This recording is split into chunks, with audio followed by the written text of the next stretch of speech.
कोल्हापूर शहरातील सार्वजनिक नवरात्रोत्सव मंडळांनी शनिवारी महाद्वार रोड परिसरातून दुर्गामातेच्या मूर्तीच्या विसर्जन मिरवणुका काढल्या।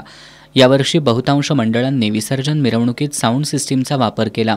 सायंकाळनंतर विसर्जन मिरवणुका महाद्वार रोडवर आल्यावर ध्वनी मर्यादेचं उल्लंघन झाल्याचं आढळून आलं।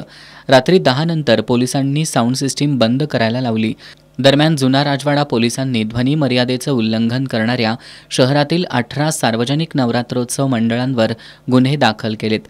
यामध्ये प्रसाद तरुण मंडळ, तटाकडील तालीम मंडळ, सत्यप्रकाश तरुण मंडळ, दत्त तरुण मंडळ, श्री स्वामी समर्थ मित्र मंडळ, श्री महागणपती ग्रुप, श्री स्वामी समर्थ भक्त मंडळ, बालाजी पार्क मित्र मंडळ, मस्कुती हायकर्स प्रणित जॉन संघटना, गोल्डन बॉईज, न्यू एकता तरुण मंडळ, तुर्बत चौक, मरगाई तरुण मंडळ, पॉलिटिक्स ग्रुप, शिवप्रेमी मित्र मंडळ, शाहूपुरी किंग आणि रंकोबा तालीम मंडळ या मंडळांचा समावेश आहे। याशिवाय पोलिसांनी 36 साऊंड सिस्टीम आणि स्ट्रक्चर मालक अशा एकूण 54 जणांवर गुन्हे दाखल करण्यात आलेत। या कारवाईमुळे संबंधित 18 मंडळांचे अध्यक्ष आणि 36 साऊंड सिस्टीम आणि स्ट्रक्चर मालकांना आता न्यायालयाचे उंबरठे झिजवावे लागणार आहेत।